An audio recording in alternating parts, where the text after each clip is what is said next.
நம்ம சேனலுக்கு 200 சப்ஸ்கிரைபர் வந்திருக்கிறதுனால இன்றைக்கி ஸ்பெஷலாக கேரட் அல்வா தான் செய்ய போகிறோம். 200 சப்ஸ்கிரைபர்லாம் ஒரு விஷயமாங்க, இதுக்கு ஒரு ஸ்வீட் வேறையா அப்படின்னு நீங்கள் கேட்குறது புரியுது. பட் எங்களை மாதிரி ஒரு சின்ன சேனலுக்கு இந்த சப்ஸ்கிரைபர்ஸ் தாங்க பூஸ்டப்பே.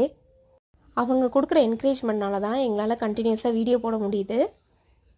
ஸோ தேங்க்யூ சப்ஸ்கிரைபர்ஸ், எங்கள் சேனலை சப்ஸ்கிரைப் பண்ணி எங்களுக்கு சப்போர்ட் பண்ணதுக்கு. இந்த வீடியோ பார்க்குறவங்களும் மீரா டைரிஸை கொஞ்சம் சப்ஸ்கிரைப் பண்ணி சப்போர்ட் பண்ணுங்கள்.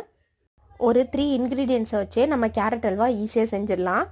அதுக்கு 4 கேரட்டை துருவி எடுத்துக்கிட்டேன். 2 ஸ்பூன் பட்டர் போட்டு அந்த கேரட்டை நல்லா வதக்கிட்டு அதுக்கப்புறமா அதில் பால் ஆட் பண்ணணும். இந்த பாலும் கேரட்டும் நல்லா பாயில் ஆகி நல்லா சுண்டி வந்ததுக்கப்புறமா 1 டம்ளர் ஜீனி ஆட் பண்ணணும். அது கூட 2 ஏலக்காய்.